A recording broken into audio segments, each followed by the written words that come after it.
Good afternoon, everyone. Thank you very much for taking the time this afternoon to join us. Today, we as a coalition of the Coalition of Rutgers Unions are 19 unions strong. We represent over 20,000 employees, and we collectively recognize that the university is facing financial challenges due to the global pandemic. Respectfully, we have asked management over the last few weeks to negotiate a humane plan to approach the future of Rutgers for themselves as an institution and for all of us as employees. This plan should be humane and do as little harm as possible because we are collectively in this together. Yet, as we speak, they continue to do harm. In the last month, they have laid off over 700 employees, the most vulnerable, lowest paid employees here at the university, while maintaining employees that are being paid millions and millions of dollars that are not doing any productive work. I'm not specifically naming any folks, but certainly I know the folks that they have laid off at this time have been working and continue to work for the benefit of the university and for our students and the institution at large. So on that note, we have invited speakers to come join us today and to share some of their stories. Given how much Rutgers management is claiming to not do harm to students, we're going to open with voices of two Rutgers University students whose parents are being laid off in dining services, and their parents are members of AFSME.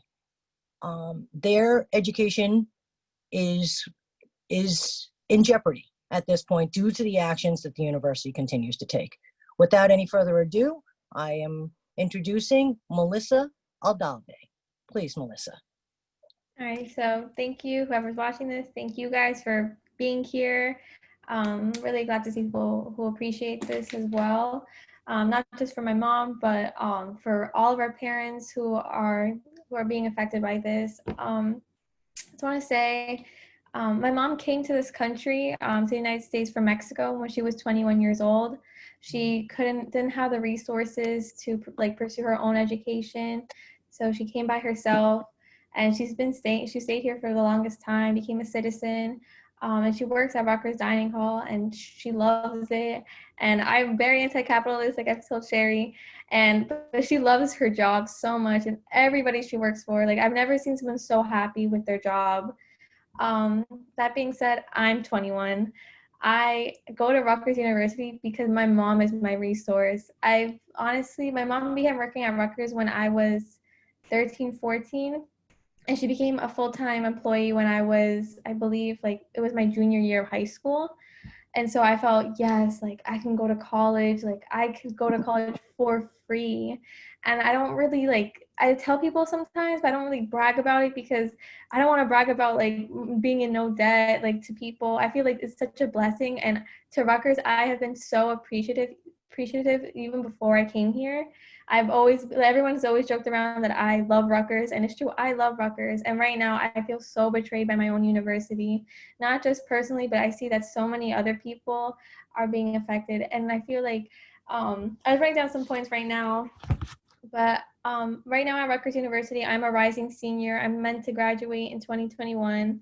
I wasn't really planning on taking summer classes. I did it really last minute, and I did it because I don't know if I'm gonna have tuition. I don't know if I'm gonna have tuition remission, but in the fall. And for those who are watching who doesn't know what tuition remission is, it's when your tuition is covered by the benefits of your parents. And I'm very appreciative of my mom and every other Rutgers employee who are in these services who are doing this for their children. a lot of people who are working in dining services and janitorial services, like housing and maintenance, are people of color. It's Hispanics, it's Latinos, it is Black people, it is Asians, and everybody. And it's very important because when we come into this university, a lot of people face a cultural shock, and we see people who look like us in these services. It's very comforting. In areas and other services like CAPS, we don't, a lot of people of color do express multiple times that they don't feel comfortable. And I feel like mistreating our employees of color is very like contradictory, because the university has released many statements recently saying that they stand in solidarity with their students. But how about your own employees? How about this, like their children, you know, who are attending your university? I really hope me speaking out does not affect my mom's, you know, like job in the fall, or you know, or even Luz's mom's, or even I also told a lot of people who to come in, like sent them the Zoom link so they could watch and even attend, maybe even share their narrative. But I really hope like Rutgers, you know, like stops betraying us, like actually, you know, make it seem like they care about their employees, because right now they want to fire all of them. And even maybe like there was talk of them rehiring them as casual employees, meaning they would not have the benefits that they have. And so many people have worked for their seniority, have worked for so many years, and they're just being robbed of this. And it's just not right. Yeah, thank you so much.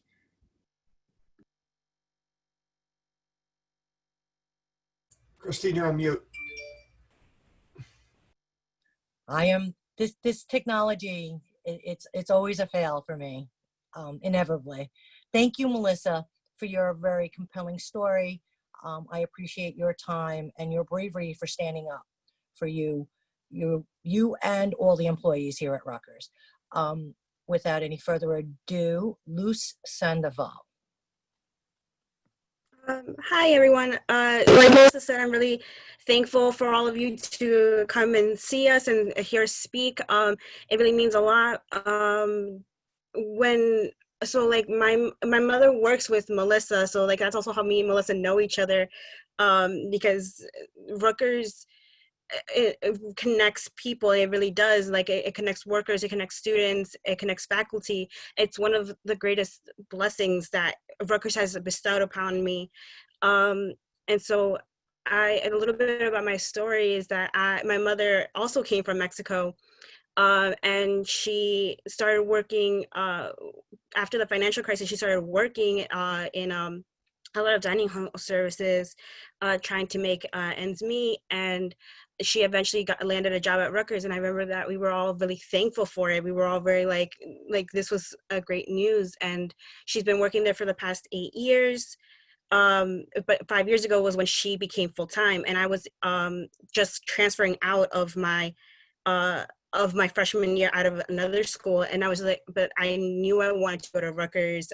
This was the greatest opportunity I could have gotten, and it was wonderful. I couldn't never express how much this has meant to me.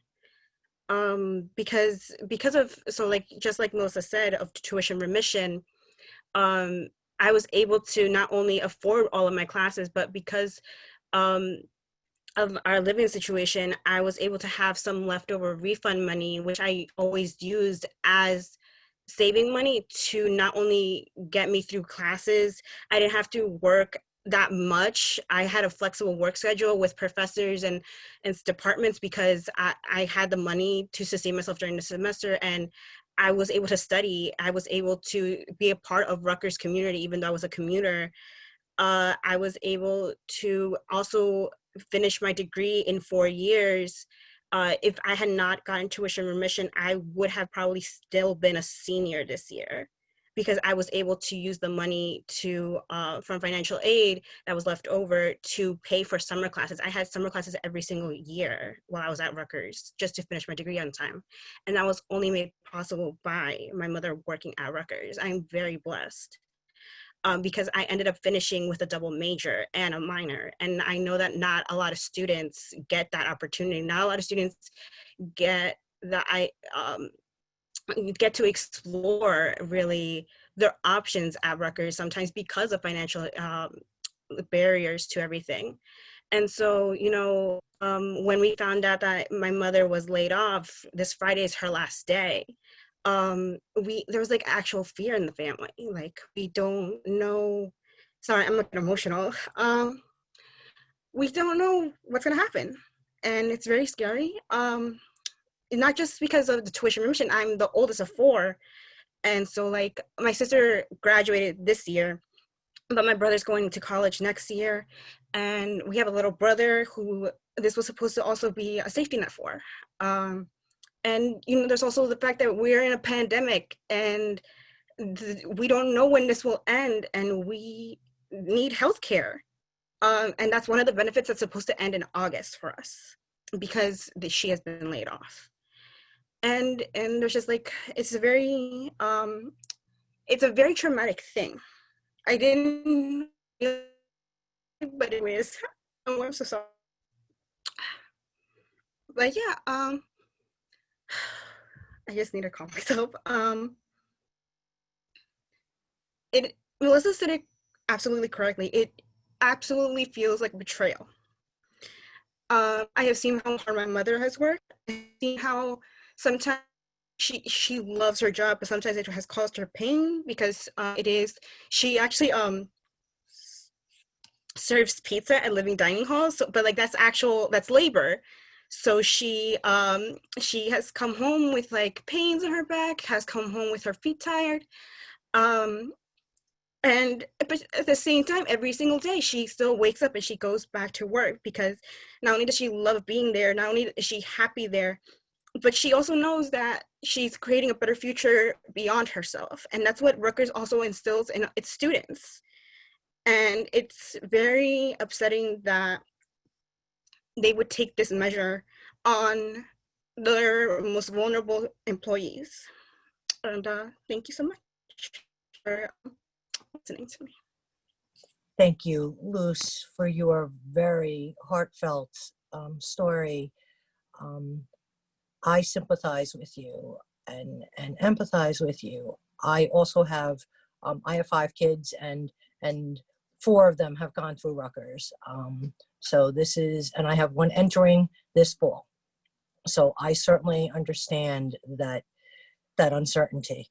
I just want to take a moment to say that we, as the Rutgers Coalitions of Unions, respect and honor the memory of George Floyd, and will be taking a moment of silence at 3:45 today. So please pause in respect with us in a moment of silence, and we will return once that moment is done. Okay, moving right along. Next up is Donna Murch, who is a professor of history at Rutgers, New Brunswick. Take it away, Donna.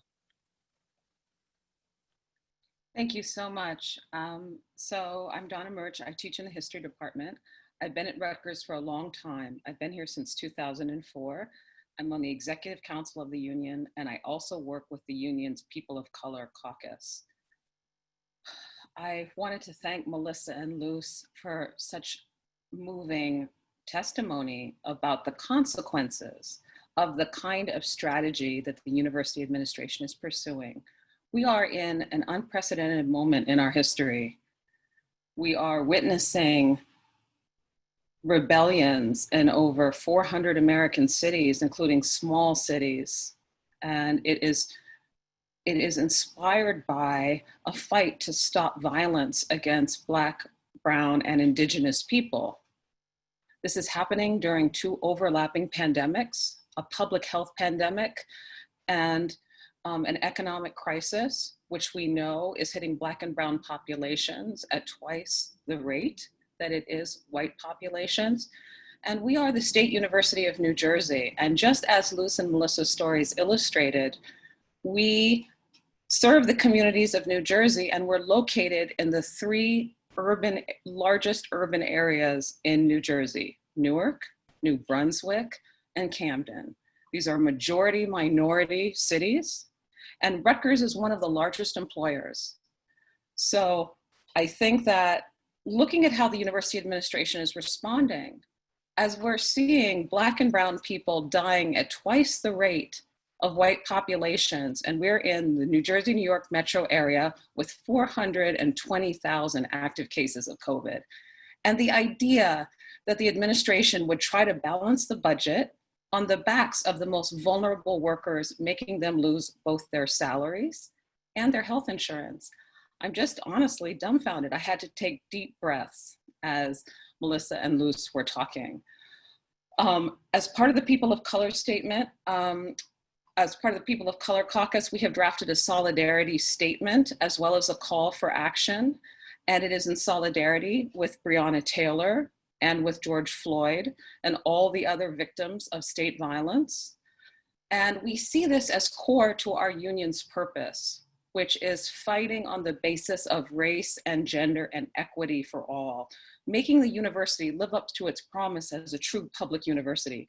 And you can see over my right shoulder, that is a portrait of Paul Robeson by Emory Douglas. The university has used the iconography and the image of Paul Robeson. They've used the words of Langston Hughes, and yet they've chosen, rather than take $100 million from WorkShare, which would be a way to give federal funding to public institutions which desperately need it in the most serious economic crisis since the Great Depression. Instead, they've chosen to lay off over 1,000 people, dining hall workers, custodial workers, maintenance workers. These are the people that keep us safe. And these are people that are even more needed. These are essential workers. So I just want to thank all of our coalition partners for coming and have us just think really deeply what this means. That a moment in which we are having national and international mourning about the deaths of Black, brown, and Indigenous people, that our university has chosen to balance its budget on the backs of precisely those people in New Jersey. Thank you. Thank you, Donna, for your inspiring words. It is so true.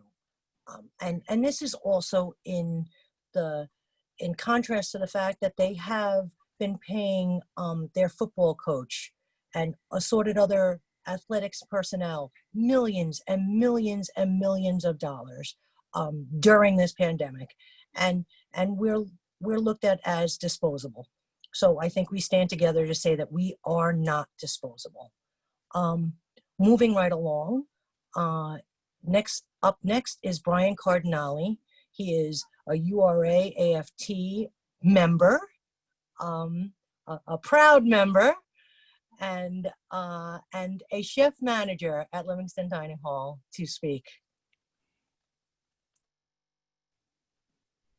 Hi. I just want to, just as a quick sidebar, I know Luz's mother, and she is a wonderful, kind person that is never said the word no. She doesn't know the meaning of that word. Always working, always helpful, and really willing to learn anything she can. So Luz, your mother's great. I am a dining service chef. I am an essential employee until I'm not.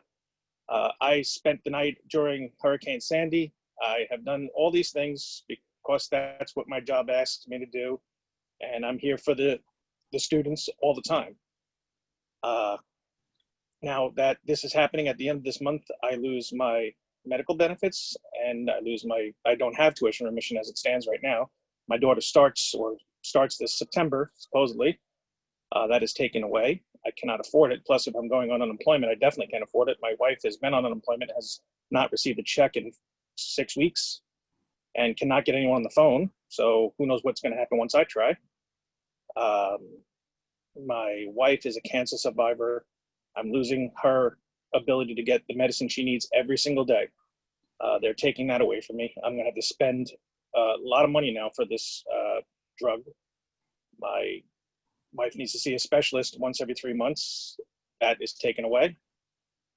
As soon as this happened, I called every doctor we have and we explained to them that we're losing our benefits, and they were all very receptive and got us in. Today I'm home because I went to 2 doctors to just get some procedures done. So, you know, the world is looking out for us, but not Rutgers.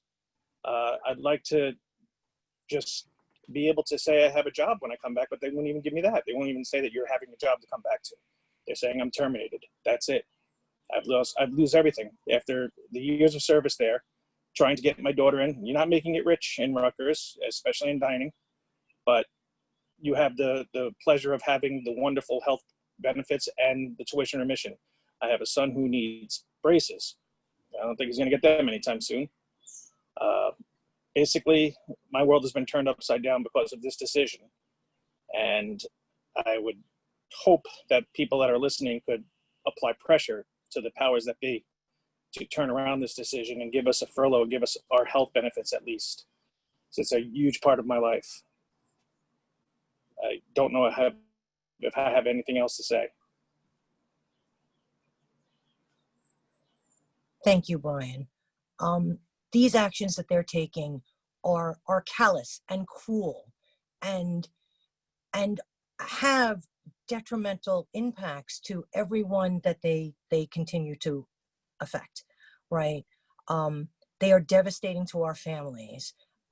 We have multiple family members that work in the same department that have been laid off. So financial instability aside, they don't have access to health care. They no longer have access to tuition remission.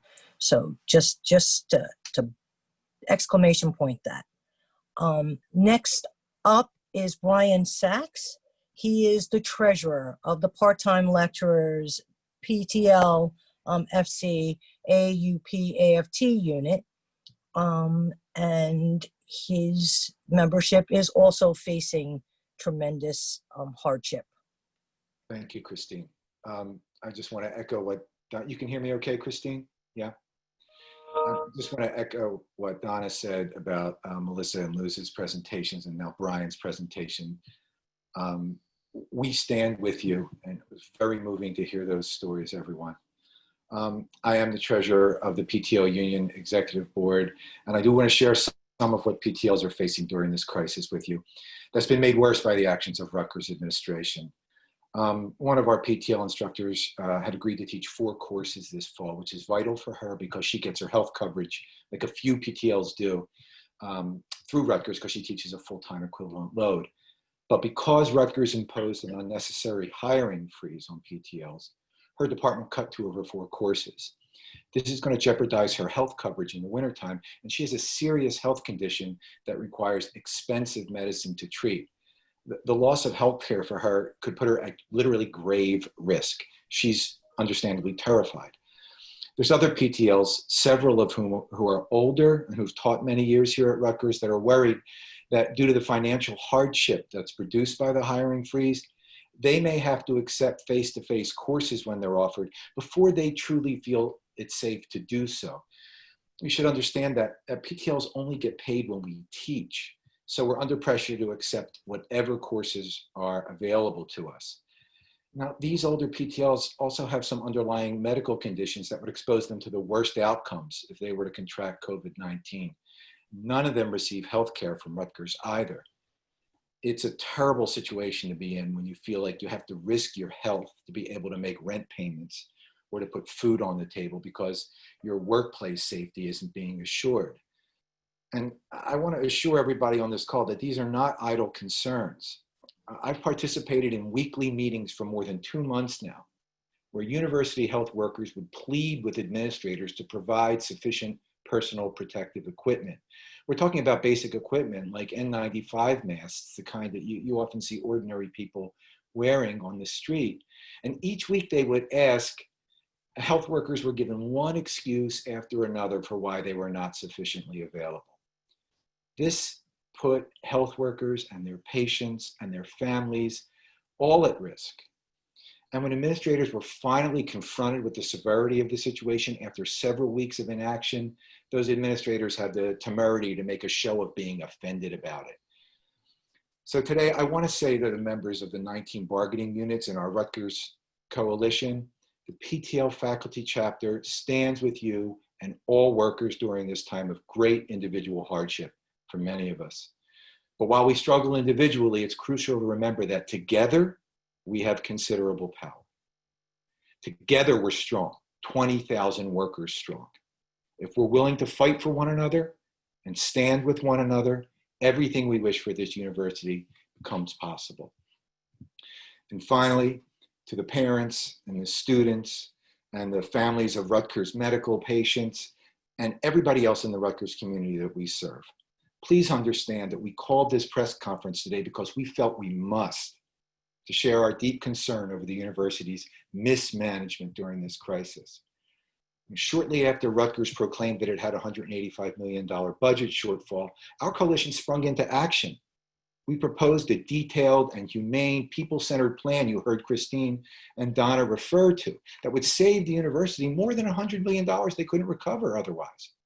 The only thing we asked in return, in effect, was that our most vulnerable workers be protected from layoffs during the pandemic.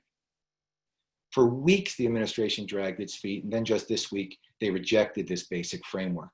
They squandered tens of millions of dollars in the process and opted to punish the disproportionately Black and brown union memberships in our coalition with layoff notices. And so, if our coalition in the future decides it has to take stronger action than a press conference, please understand it will only be because Rutgers administration continues to treat you and us as if we're disposable. But we're not disposable. Firing the teachers who educate Rutgers students is not the way forward.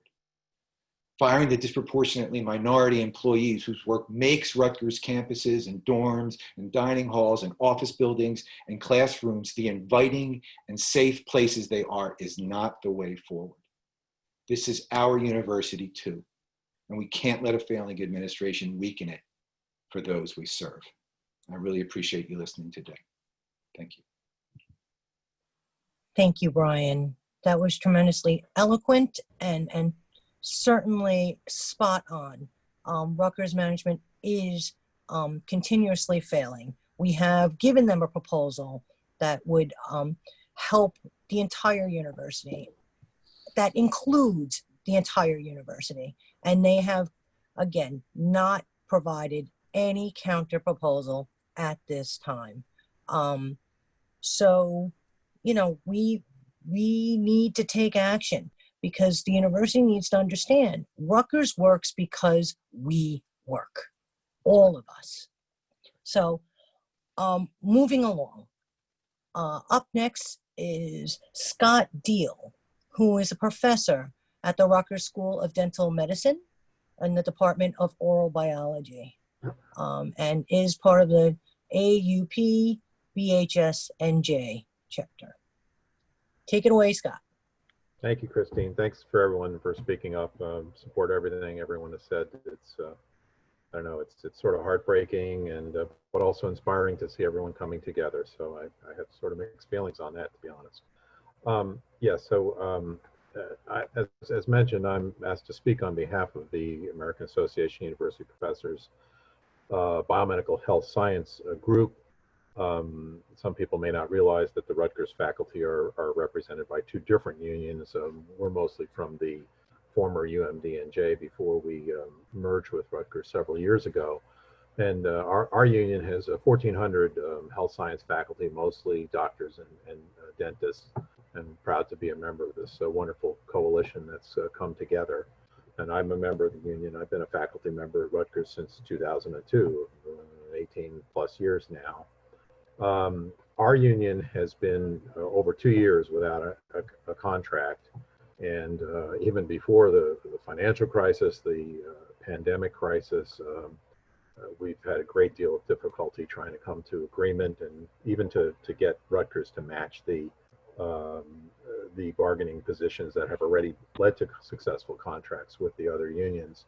But especially as a union of mostly healthcare providers, we really think it's outrageous that the university will put the health insurance of 1,000 people in jeopardy by laying them off. It has such terrible consequences, especially at a public health crisis that we're facing right now.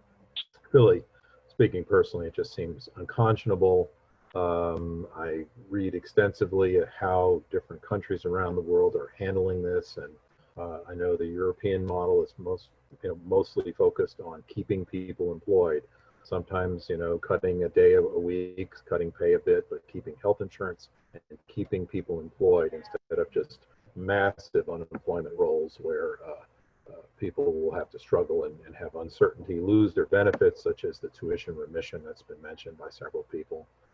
And clearly this seems to me that it could be largely avoided, if not entirely avoided, by the proposals that the coalition of unions have put forward that would save the university over $100 million and save a tremendous amount of suffering by the people facing these layoffs. So, and there's opportunities if there really isn't the work that needs to be done in all of these areas. There's opportunities to redeploy the workers, to assist in testing and contract tracing. In one area that I'm particularly concerned with, and I followed this very closely, is the plans, the lack of plans to test employees. We're now working through reopening plans for the dental school and our other facilities, and we still don't have any clear answers on testing for virus infections or antibodies. In a recent exchange with their administration, a senior administrator said that it would be completely unfeasible cost-wise to test every staff member once a month. And I want to just point out, in comparison, New York, which I think in some ways has been really taken a great leadership role in responding to this virus crisis. Recently, they're going through stages of reopening where barbers and beauty salon workers are required to be tested once every 2 weeks, and yet we can't even get a solid commitment of testing once a month. That's discarded thus far. Now we're pushing back, and we hope to correct that. So I think really that kind of summarizes my concerns. I could, of course, go on. I guess, again, responding to what some of the other folks have said, I recently took a look at the salaries. There are websites where you can look at the salaries of all the state employees, and and it's one of those things that one does late at night, and when we probably should be doing more productive things after burnout at the end of the day. But I mean, it is real. I was astonished and greatly disappointed to see huge salaries, not only the sports programs, which are just look, I can understand sports are part of the university experience. I worked for several years at both the University of Michigan and Michigan State. I did my PhD at Texas, and yeah, wouldn't it be great for Rutgers to be a big, national champion, top 10 football? I just don't see that that's the priority now. You're putting people out of work, people unable to complete their education. That's one area. But what perhaps I found even more disturbing was, as you sort of work your way down through the salaries from these astronomical sports figures and the very top administrators, there seems to be just incredible administrative bloat. The endless list of vice presidents of this and assistant vice presidents of that being paid $600,000, $700,000, $800,000, $400,000 a year.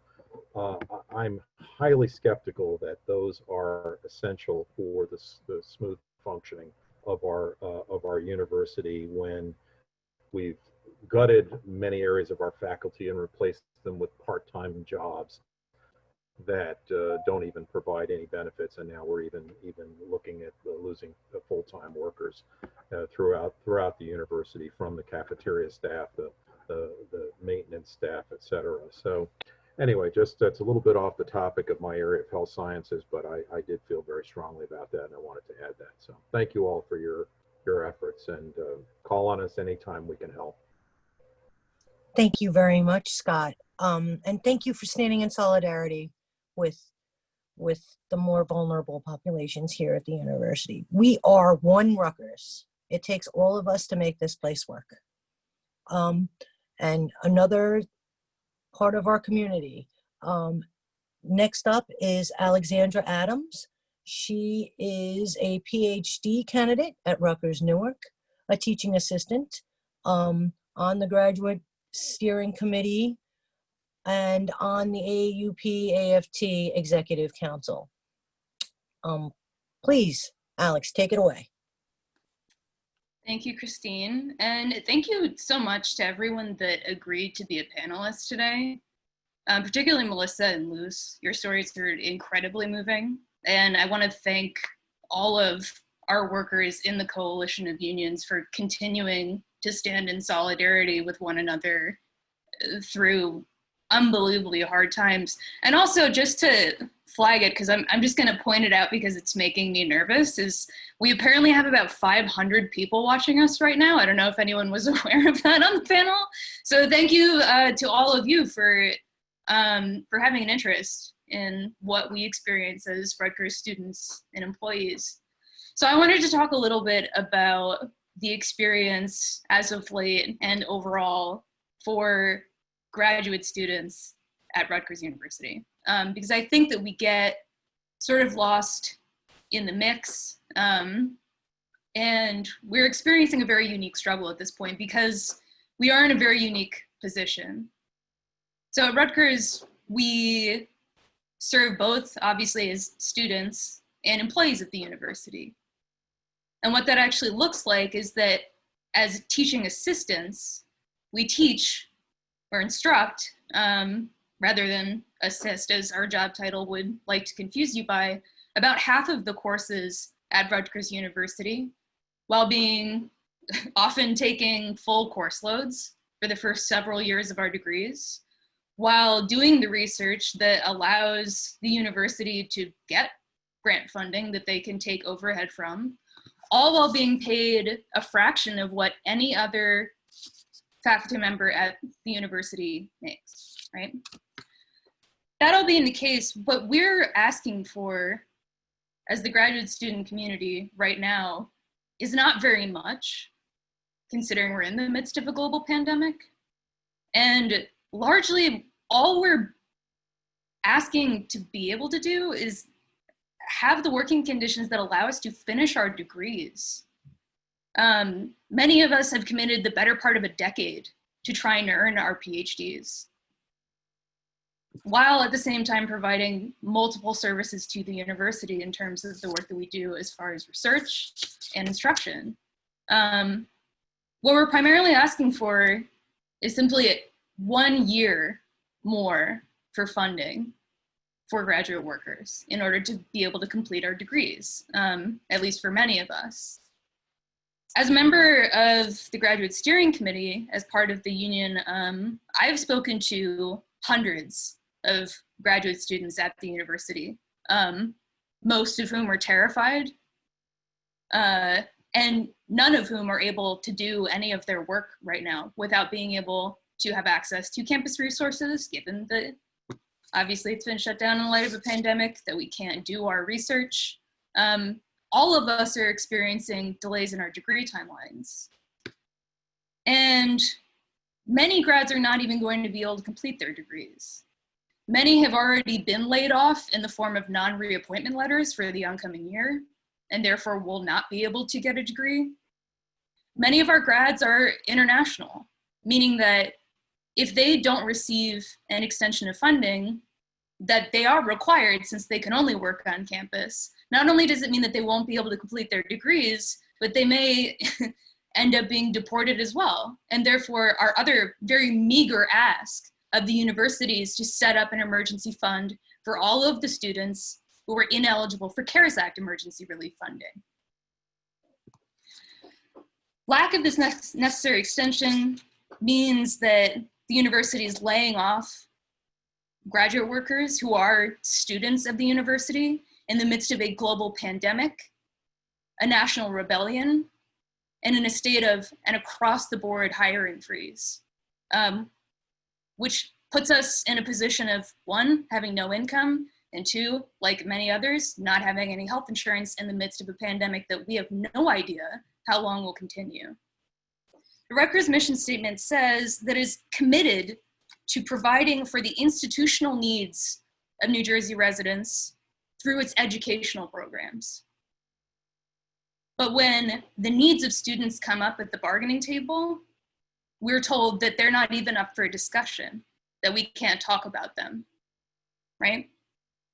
So all we're really asking for the university to do is to live up to that commitment in every way by supporting not just the graduate students, but all of our students in keeping this university operational and keeping people employed, like everyone here, that is necessary in order to keep the university running. Thank you. Thank you, Alex. It's true. Grad workers, international students, we're really, they're a special class of stakeholders here at the university that aren't being, that are invisible, right? And aren't being cared for. And it is beholden on the university, Rutgers University, to do something about that. Next up is Dr. Tulsi Patel. She is a resident physician working at the Kessler Institute and is a department representative for CIR SEIU. Please unmute. Hi. So CIR is the largest resident physician union in the country. It represents over 1,500 doctors in training at Rutgers and across the state of New Jersey.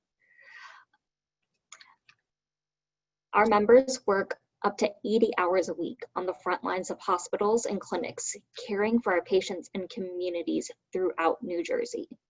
So here's a statement from our union.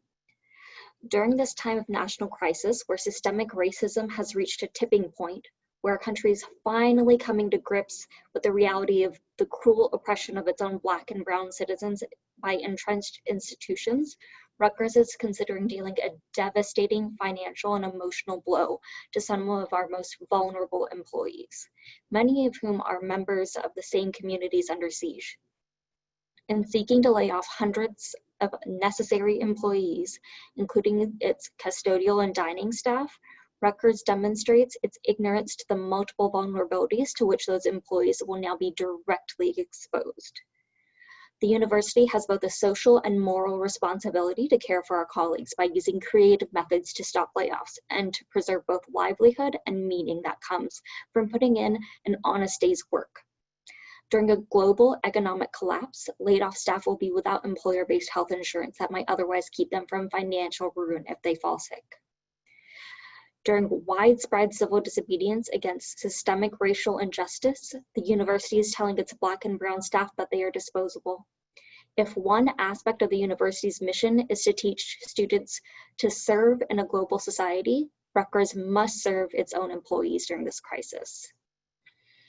On a personal note, as a physical medicine and rehab resident, I see in my patients the long-term effect of disease, and I work with patients to maximize their functionality. We anticipate that people who've been hospitalized with COVID for a long period of time may need extensive physical, occupational, and speech therapy to recover. I'm sorry, it's 3:45, so it's time for that moment of silence. I'll pause here.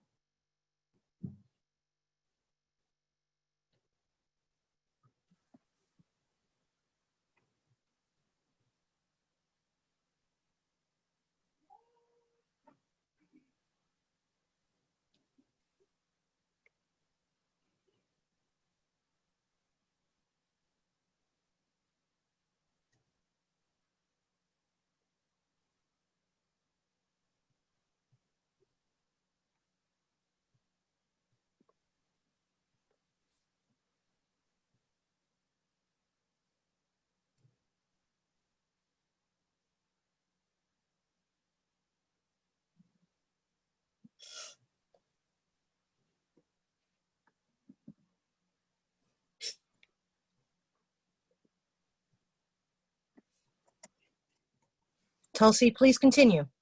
Okay. So we really anticipate that folks who've had a prolonged hospitalization with COVID will need all sorts of therapy to recover from their long hospital stay, but they can't get those therapies if they don't have insurance. It's critical that Rutgers doesn't lay off employees so that they can continue to have healthcare benefits and not go into financial crisis if they experience any sort of unexpected illness. I know that healthcare workers, such as myself, are the first people you think of when you hear essential workers, but we can't do our work without our janitorial staff, our food service workers, our custodial staff, part-time lecturers, graduate students, and so many others who are facing disruption to their health insurance. Thank you. Thank you, Tulsi. Thank you, everyone. All right, so next up is David Correia. I can't say it, I'm sorry. And he is an assistant professor at University of New Mexico, who was successful in fighting off the union busting law firm that Rutgers has just hired, Jackson Lewis. Thank you, David. Yeah, thanks, Christine. First, let me just say, associate professor, that was a hard-earned promotion I won, so I just want to mention that. And let me start by saying on behalf of the United Academics of the University of New Mexico, we stand in solidarity with you, all of you at Rutgers, student, staff, and faculty. You know, hearing the stories you're telling and the struggle that you're facing, I am outraged, and you know, the anger I felt at the University of New Mexico administrators when they hired Jackson Lewis is flooding back to me right now. And I want to spend the time I have very briefly to give you a brief summary of the origins of this law firm that Rutgers University has hired to fight your union. And that's what this law firm does. They fight unions. They don't represent administrators, they fight unions. I'll give you a little bit of background on the kinds of tactics that they use, and then I'll briefly share with you how we defeated them. First, so, you know, before I even start, I just want to say nobody hires Jackson Lewis to get advice or to represent its interests. They hire Jackson Lewis to bargain to impasse. They hire Jackson Lewis to union bust. Jackson Lewis essentially invented what it calls union avoidance industry in the United States. They find their origins in the notorious law firm Labor Relations Associates, which was active in the 1940s in Chicago. They were engaged in bribery and racketeering, used violence against union activists and union organizers, led to a series of congressional hearings against Labor Relations Associates. Many of its lawyers went to jail. The law firm was abolished. And out of that law firm that disintegrated after the congressional hearings, two lawyers, Lewis Jackson and Robert Lewis, who cut their teeth, again, inventing what they call the union avoidance industry, started Jackson Lewis. Jackson Lewis has represented hundreds of corporations, some of the largest ones. They represented management at IKEA, IBM, Boeing, the New York Daily News. You know, they engaged, for example, at the New York Daily News campaign, they posted armed guards at gates when workers were coming in order to stop union organizers from gaining access. At IKEA, they mandated overtime during union meetings. They would intercept union communications and literature. You know, and only in the last 15 to 20 years have they begun to move into public sector union busting, and they've represented university administrators at the university.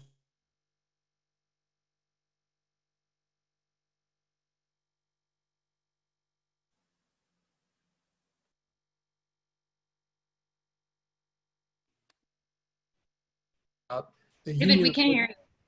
Sorry, can you hear me now? Now we can, yes. Okay, yeah, you know, having some internet problems. Please, I apologize for that. So you know, I spoke with a labor historian about this. I spoke with university union activists about their experience with Jackson Lewis, and the message I got really was, you don't hire Jackson Lewis if you want to receive legal advice. You don't hire Jackson Lewis if you want to get a contract. A university administration hires Jackson Lewis to bargain to impasse. A university hires Jackson Lewis during a union campaign to stop the union. That Jackson Lewis, until a few years ago, had it very explicitly on their website. We help you avoid unions in your shop. The University of New Mexico hired Jackson Lewis just after we filed cards to form a union, before we had even a date for a union election. And it was infuriating because, like you, the University of New Mexico, it's a majority minority population of students. We are a poor state. We don't have a lot of resources. And most university administrations that hire Jackson Lewis spend upwards of $250,000 on their contract. These are all often open contracts with just a floor to the amount of money that the university administration will pay Jackson Lewis. The University of New Hampshire, for example, spent $250,000. I spoke with the union president at Barnard College, and she told me that they had spent 4 years bargaining with Jackson Lewis and had gotten nowhere. This is what they do. So, we were infuriated by it, and we used the fact that the university administration had hired Jackson Lewis as another example of the kind of tone-deaf approach to running a university. It doesn't respect students, staff, or faculty, spending enormous amounts of sums on this. At every occasion, any public event where the university president appeared, we had union organizers and activists there to ask her, why did you hire Jackson Lewis and how much are you going to pay them? And one of the things that Professor John Logan told me when I interviewed him about Jackson Lewis was every university administrator will say, well, we just wanted to hire somebody with expertise. There are 1,000 management side labor firms in the United States. You don't hire Jackson Lewis if that's what you want. You hire them to bust unions or to bargain. So, David, did you find that these tactics that you took were successful? Could you share some of the successful ways that you? So one of the things we did that was successful is allies of the union in the state legislature included language in the revised collective bargaining law in New Mexico that barred public agencies from hiring union busting law firms. So the and also we used the article that I wrote about Jackson Lewis as an organizing tool, and many faculty who had been on the fence about the union got off the fence very quickly when they realized how much money, and not just money, but just the level of disrespect and aggressive union busting that the decision to hire Jackson Lewis tells you about the administration. It was clear that the university, no matter what they said publicly, in private, wanted to do everything they could to undermine our efforts to collectively bargain. So I think most successful was to use it as an organizing tool and to use it to embarrass the university, and rightfully so, and then also to work with state legislators to change the law to bar them from doing this.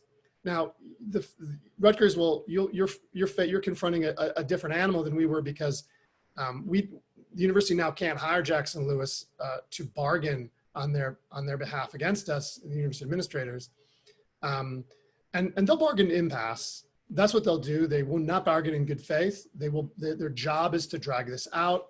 University. So we don't have time. So in the Rutgers instance, we don't have the time to kind of let them set the timeline, right? It's up to us as a coalition of 19 unions that represents over 20,000 employees to set the timeline for them, because ultimately they have nothing to lose and we have everything to lose.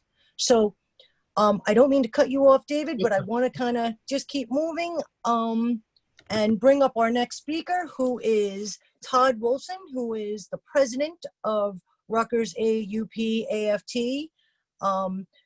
a tremendous asset to the coalition and an associate professor of communications at my alma mater, the School of Communication and Information Sciences.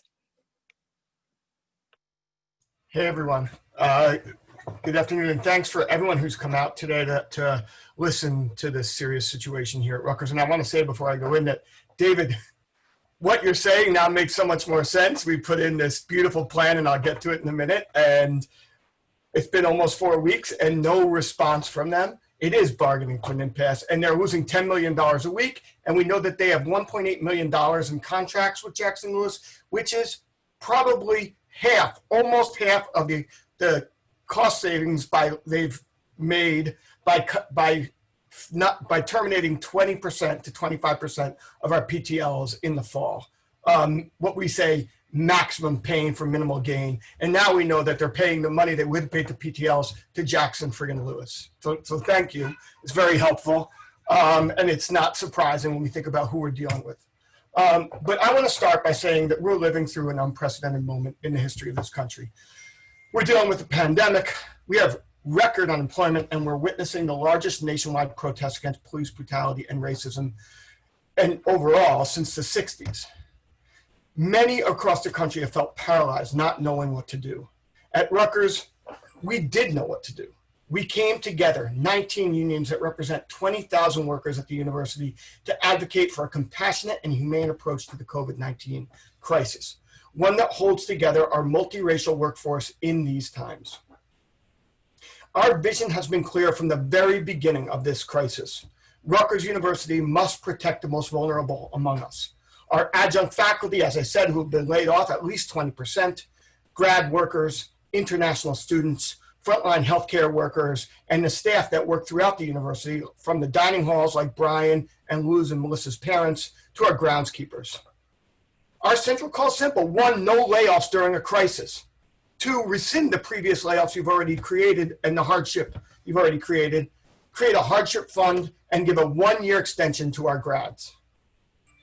And in order to get this done, the unions came together, not the administration, the unions came together, and we developed a novel work share program, taking advantage of the Federal CARES Act, that would save the university $100 million. And when we first proposed it, it would have saved the university $140 million. And we were asking for a tiny fraction of that to deal with some of the hardship of our most vulnerable folks. But the overwhelming majority would go to the university to deal with the financial impacts of COVID-19. After weeks of discussion, and this goes to David's point, during which Rutgers was losing at least $10 million a week for not moving on the program we proposed, the Barchi administration has not moved even one step in our direction. We have yet to see a serious counterproposal, as Christine has already said. But what we have seen is layoff notices, many of them. In this respect, Rutgers, under President Barchi and his leadership team, has chosen to lay off over 1,000 workers. And I want to be clear, there is absolutely no good reason to take this path. The savings from these layoffs come to about $30 million, less than 1/3 of what the unions have put to the table, less than 1/4 at the beginning of what the unions put to the table through a work share program. And moreover, to add insult to injury, Rutgers has $600 million or close to in unrestricted reserves. And of that, $300 million per Mike Gower, the executive vice president of finance, $300 million has been put away for rainy day fund. Well, guess what, Mike and President Barchi? It's pouring. It's pouring right now on all of us. There's no financial justification for these layoffs. This is absolutely not a humane approach to the crisis. It is a stain on this great university. I want to emphasize something also, and Donna already spoke to this, but I want to underline it. I want to emphasize that the disproportionate number of those laid off are Black and brown people. We know that it is these communities that have paid the highest price during the pandemic. We currently have 420,000 active cases of COVID-19 in New York and New Jersey, and Black and Latinx people are dying at 2 to 3 times the rate of whites. Rutgers will be laying off these very same people, and not only will they lose their income, but they will lose their health care. We are stunned by the callous calculation behind these layoffs and the devastating impact it will have on workers, their families, and our communities. But Rutgers has a choice. They still have a choice. They can stop these layoffs. They can rescind the April 3rd order that hit our PTL brothers and sisters, or adjunct brothers and sisters. They can give our grads a 1-year extension. They can look after our international students. At this moment of national reckoning around the structural nature of racism and standing at the national epicenter of COVID-19 pandemic, what's becoming clear is Rutgers is choosing to be a part of the problem, not the solution. Look, these are trying times for all of us. And in these times, as a state university of New Jersey, Rutgers should be a beacon that guides our way. So, we are calling on outgoing President Robert Barchi or incoming President Jonathan Howley to lead with compassion. We are calling on them to show the country what we all know, that Rutgers is exceptional, that Rutgers is a leader when its faculty create a COVID-19 saliva test, and that Rutgers can be a model of the public university of the 21st century. One that does not cast aside the most vulnerable in a crisis, but instead holds them close as we can only move forward together. That is the vision of the Coalition of Rutgers Unions. That is what we fight for, and that is what we will demand, and that is what we mean when we say we need a people-centered approach to the COVID-19 pandemic. Thank you. Thank you very much, Todd. This is the time for questions and answers. If anyone has any questions, I don't know how to see them. I think that there's real a Q&A quick. box. Yeah, I just wanted to let everyone know, I threw in the chat box for the media the list of unions involved in the coalition, as well as statements from unions and their officers. So that's available to anybody. If you have a question, please use the Q&A. Currently, the only question, maybe this is for Bryan Sacks quickly, is whether PTLs can file for unemployment. Maybe you'd have some more information on that. Yeah, the short answer is yes, they can. The rules have changed recently. I'm not an expert on it, but there is an expert, an adjunct expert actually, named Anna Neighbor, that our union has worked with, that did a seminar for us just a couple of weeks ago about this very issue. And if anybody's interested, they can contact our union about the specifics of how they can apply for wherever they are, whether it's Pennsylvania or New Jersey. Things differ from state to state. So the short answer is yes. Okay, wonderful, thank you. Again, if you have a question that you would like raised, please go to the Q&A and put it there. While we're waiting for any questions, I'd just like to follow up on what Todd said. It is absolutely true. We are a beacon in this state. We are the second largest employer, I believe, in the state of New Jersey. We should be a shining example for how even the state manages their economic crisis. Because the state doesn't have hundreds of millions of dollars in reserve saved for just a moment such as now, right? There is no reason why the piggy bank shouldn't be broken open right now to save the community that serves the university every day. We're not external people. We are Rutgers. It doesn't make any sense to me. I see that there is another question.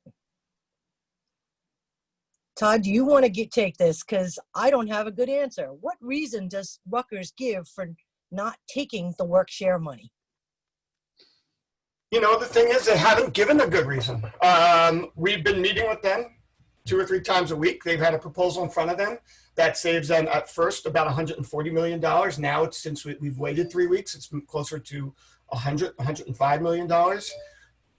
Every time we meet with them, they hem and haw. I think the language of old queens is hem and haw now.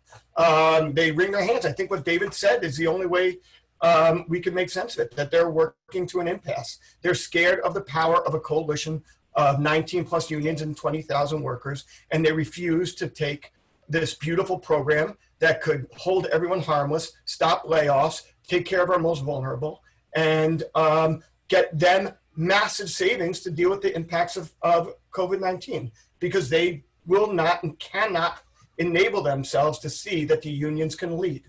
There's no other, they've given no other reason. I think Donna wants to get in. Donna, join. Hi, I just wanted to make a quick comment about this.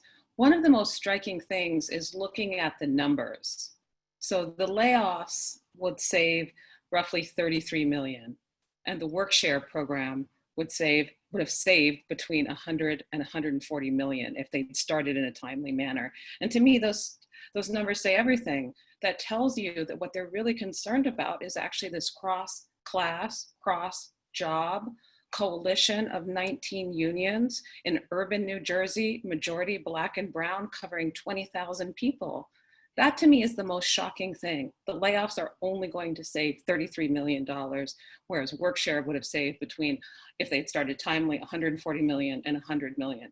And the same numbers that they've spent 1.8 million on Jackson and Lewis, and they're only saving $4 million from having fired 1 in 5 of our adjuncts, who are our most experienced faculty. So that shows you that this calculus is not about money, it's about something else.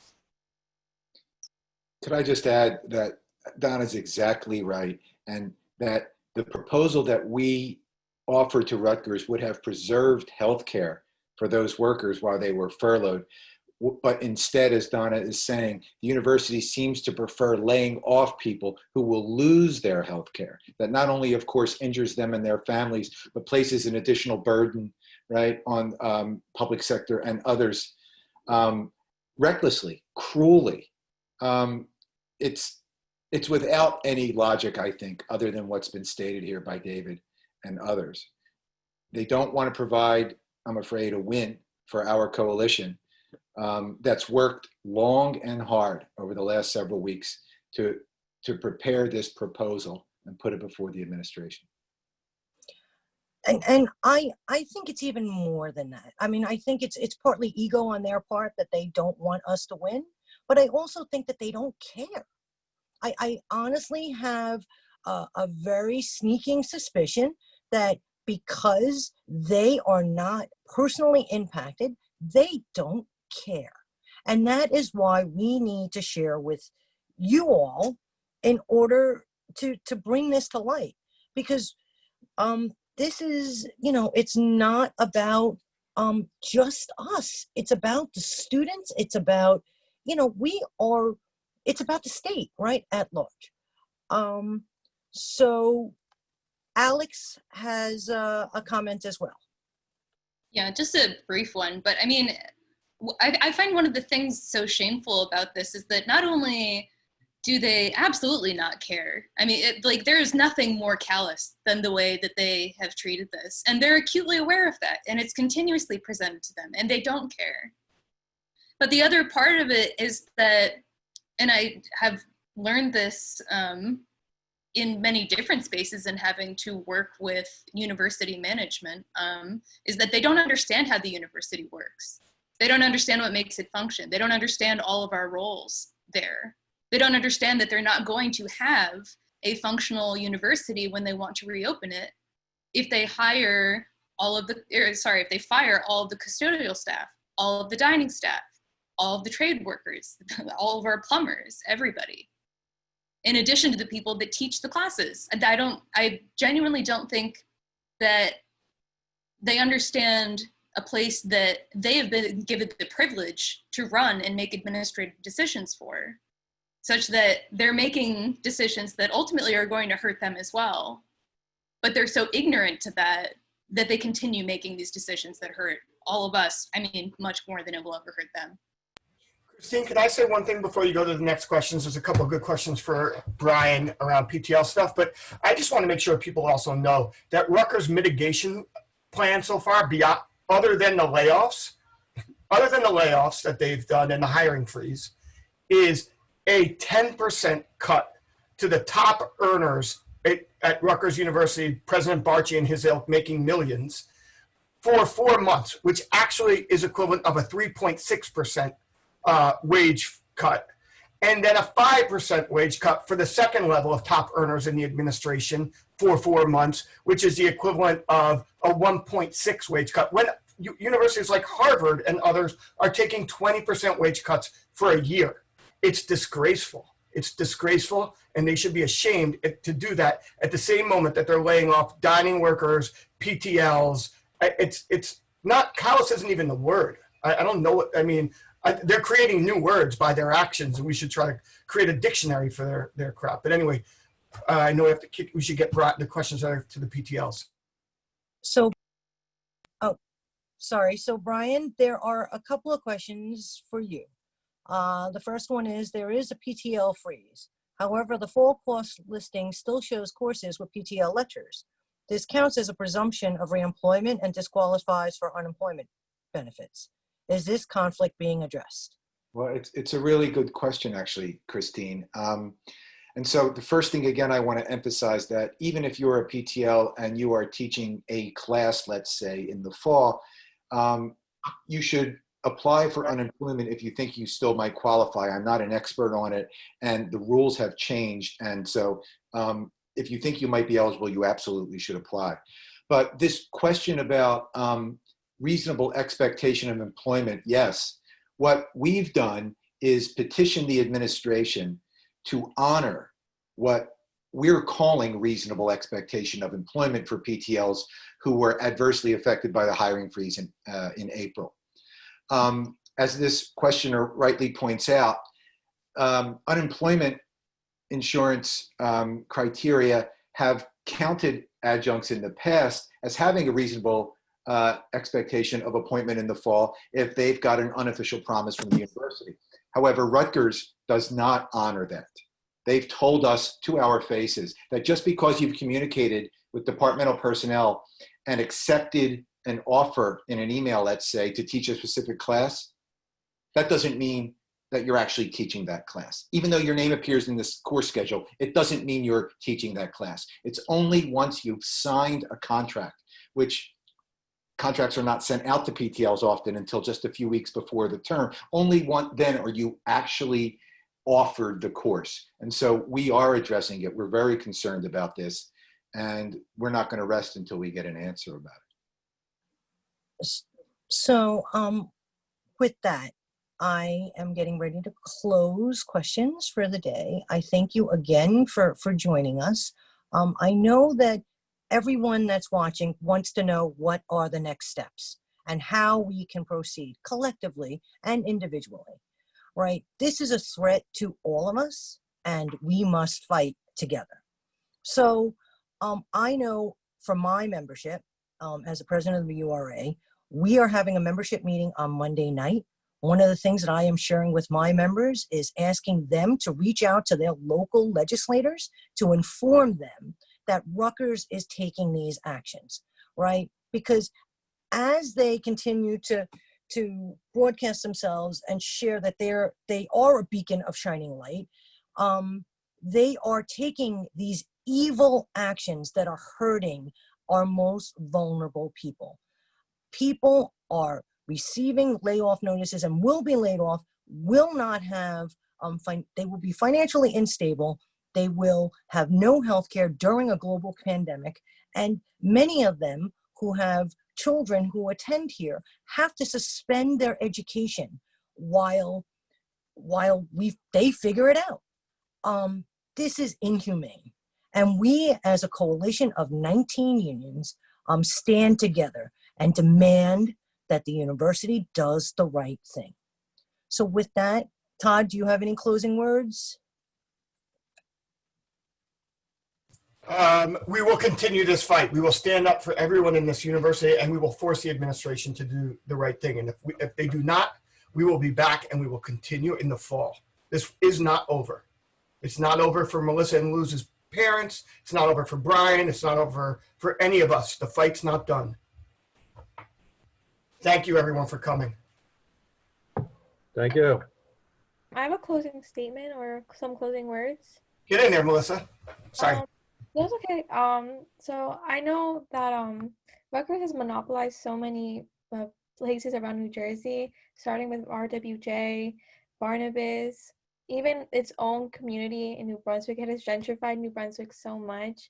Just earlier before the outbreak, there was an occurrence of Lincoln Annex School. It's a school in New Brunswick, and they wanted to tear it down to build a new healthcare center of cancer, which would displace even more their own students within their community.